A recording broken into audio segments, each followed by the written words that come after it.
Welcome aboard, and thank you for tuning in to the Heavy Metal Truckers. We are your hosts. I am Dobby, and this is Doppler. And for the rest of this video, my back is giving me issues, so I will be chilling in the shade. However, for this video, we are going over the album review of Saxon, Hellfire, and Damnation. Take it away, sir. People don't want to see the. We should just do an episode like this where we're both just chilling back here. Like, what the hell, man? So this is weird, but all right, we'll run with it.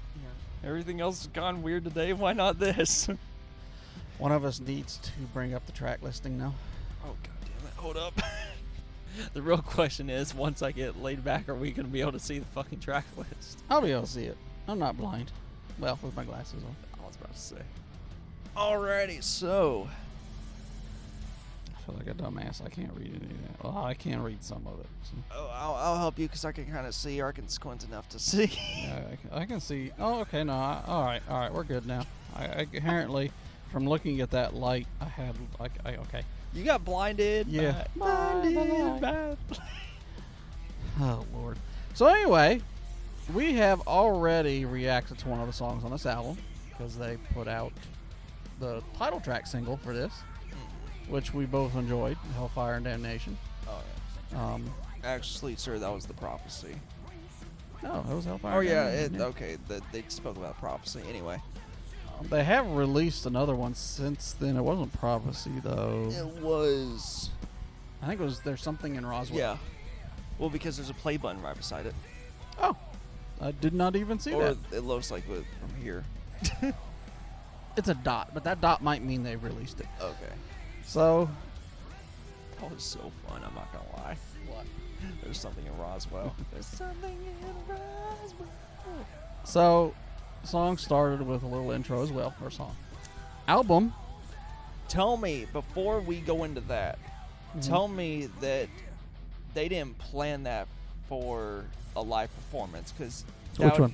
The Prophecy in that intro, like to get the stage going, get the crowd. Oh yeah, going, like before they come on stage, yeah. Yeah. Oh yeah. It makes me want to see them live. Yeah, absolutely, because it also very well smooths into song 2. So it almost feels like those two would open the show. Hellfire and Damnation, damn good classical, heavy metal song. I say classical, I'm talking like, bands from the 60s, 70s. You could just say classic, so there's classic. Yeah, okay, so classic heavy metal. So there's no confusion of classical. I don't know why I said classical. Because Tchaikovsky's anyway. going to. I meant classic. Tchaikovsky's going to come out shredding on a violin. Hey, if it wasn't for our classical brethren from back then, metal probably would not be around today. Technically, the blues did it, but. Well, I know that, but think how much metal and classical music share. Oh, I know. A lot. They share a lot because it just goes together like PB&J. But anyway, enough of this TED Talk. Two completely different styles of music fit together so well. Yeah. Of course, a lot of shit fits well with metal. But anywho's, we're just going on tangents. Yeah, have you met us before? Yeah, they're gonna have like 3 months of this shit to go through. I know. They're gonna love every minute of it too. Damn it! All right. Well, because by then my back might actually feel decent, and I could be back up in my sitting position. Then you get to Madame Guillotine. I felt like there was a little bit of drop off there. That song, it wasn't bad. It just felt a little bland, I guess, compared to the first two. Oh, I know. It was more of that. Let's have a jam session. Yeah. Fire and Steel. Can't remember if I liked that song or I didn't like that song. I know it was one of the two. It was a bit of a mix for me. I think it was that I didn't like it, if I remember correctly. It was a little, I don't want to say cheesy, but it I don't know. It just, I don't know. Didn't tickle your fancy? Yeah. And you got There's Something in Roswell. It's just a fun song. It's not so meant good. to. It's. And the funny thing was, like, I think I was in Nevada whenever I was listening to this, and I'm like, dude, the timing. Well, Roswell's in New Mexico, sir. I keep forgetting. I keep thinking it's Nevada. Anyways. No. Well, that's because that's where Area 51 is. Well, yeah. Well, that's also I think where I'd seen that. What I swear it was UFO because like I saw it clear as day. Well, you drive more at night, so you don't have to see weird things. Yep. Or at least things you can't explain, partially because you can't see. I could see. Well, you can see lights. Oh. All right. But it's just a fun song, and you can tell they have fun with it. It's just fun. Yeah, I'm just like, wow, someone actually talked about this in a metal track. This is brilliant. Then you got Kubla Khan and the Merchant of Venice. That was probably my second favorite song on the album, behind Hellfire and Damnation. Nice. I don't know why. I really enjoyed that song. I want to say, was it one of the longer ones? No. But no, I really enjoyed that one. Couldn't tell you why. I just did. Pirates of the Airwaves. To me, that was another fun song. Because they were going after the pirators. Yeah, it was very fun in the same sense the Roswell one was. It was just a fun little song, and it was catchy. It was probably one of the catchiest songs on the album. Well, I mean, because it's one of those tracks similar to There's Something in Roswell where you take just a basic conversational piece and you make it lyrically into a classic heavy metal track.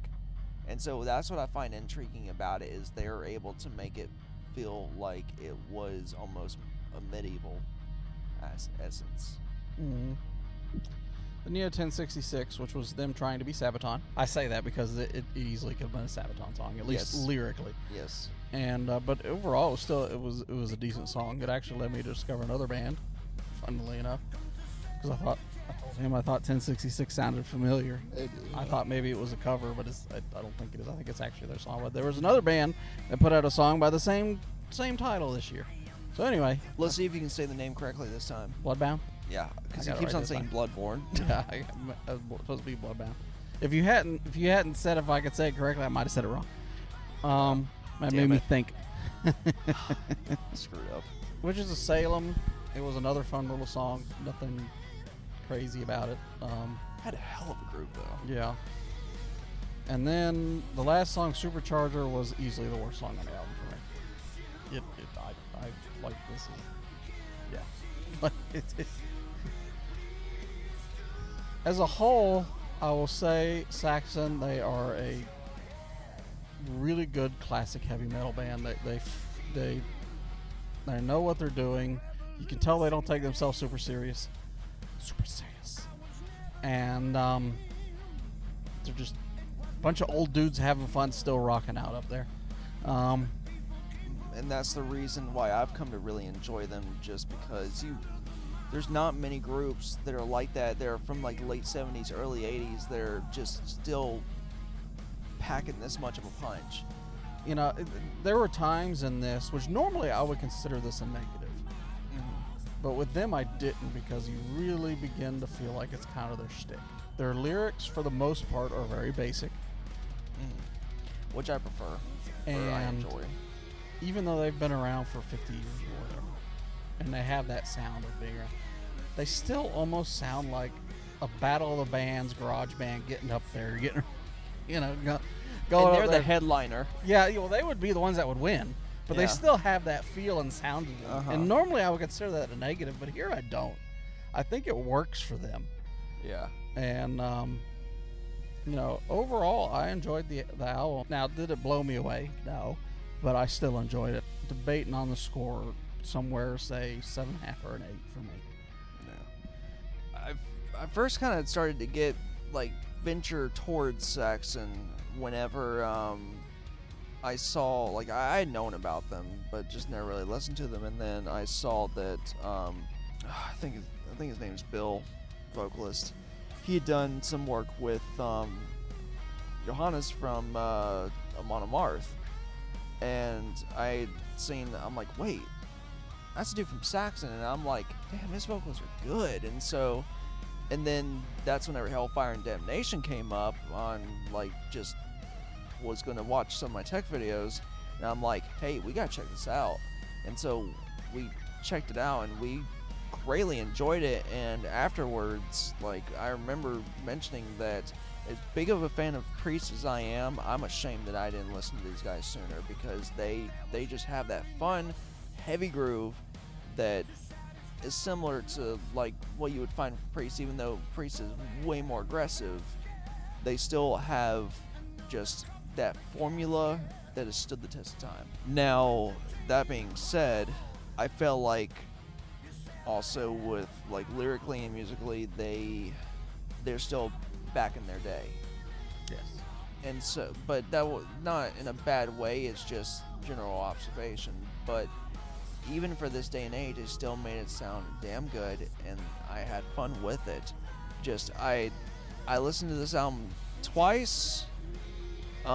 Partly the reason twice is because I had an ADD moment, and my head went out some way halfway through the album, and then picked back up on Pirates of the Airways, and I'm like, and I was hearing the lyrics, I'm like, are they saying Pirates of the oh my God, they're going after the people that are pirating material, and I'm like, this is hilarious.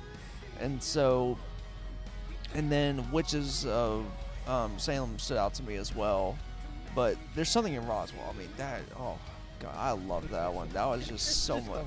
It's so much fun. Can't help but listen to it and smile.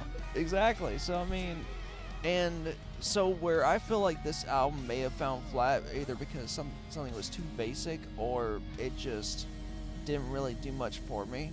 I still loved this album just because instrumentally it was a hell of a good time, and I easily would have to give this maybe like 8.5. I still can't decide. But I do agree Supercharger was just a wonky one to me. But I absolutely would get this album.